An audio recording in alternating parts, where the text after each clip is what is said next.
Hello friends, আমি চলে এসেছি কার্তিকের নতুন ইউটিউব চ্যানেল টু সাইড কিচেনে। আজকে একটা নতুন রেসিপি নিয়ে। আজকের রেসিপি হচ্ছে মাছের তেল ও আলু বেগুন দিয়ে ভাজা। সেটা বানাতে কী কী উপকরণ লাগে আসুন দেখাই। তার আগে একটা কথা বলে দিই, আমার চ্যানেলে যেসব ভিডিও ছাড়া আছে আপনাদের যদি ভালো লেগে থাকে লাইক কমেন্ট শেয়ার করবেন, বেশি বেশি করে শেয়ার করবেন।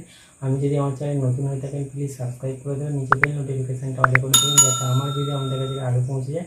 তাহলে চলুন মাছের তেল দিয়ে আলু বেগুন ভাজা বানাতে কী কী উপকরণ লাগে আসুন দেখাই।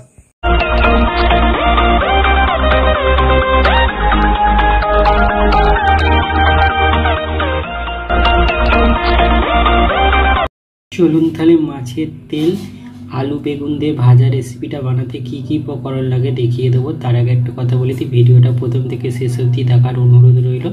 তাহলে চলুন রেসিপিটা শুরু করি। এখানে আমি মাছের তেল কিছুটা নিয়ে নিয়েছি, এটা ভালো করে ধুয়ে নিয়েছি। এতে নুন হলুদ মাখিয়ে নেব। এবার নুন দিয়ে দেবো, এতে হলুদ দিয়ে দেবো,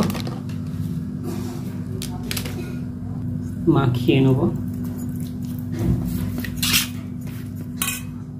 গ্যাসটা জেলে কড়াটা বসিয়ে দিয়েছি, কড়াটা গরম হয়ে গেছে। কড়াইয়ের তেল দিয়ে দেবো।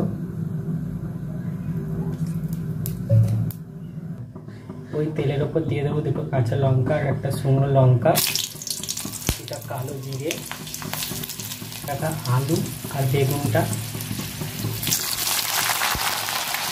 এবার নুন দিয়ে দেবো,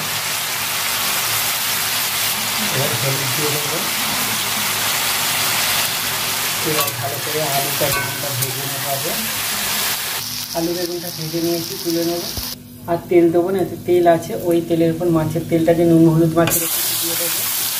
মাছের তেলটা ভাজা হয়ে গেছে। এবার এর মধ্যে কেটে রাখা পেঁয়াজটা দিয়ে দেবো, ভেজে রাখা আলু আর বেগুনটা দিয়ে দেবো। এবার ভালো করে ভেজে নেবো। দেখুন আমার মাছের তেল দিয়ে আলু বেগুন ভাজা রেসিপিটা হয়ে গেছে, এটা নামিয়ে নেবো।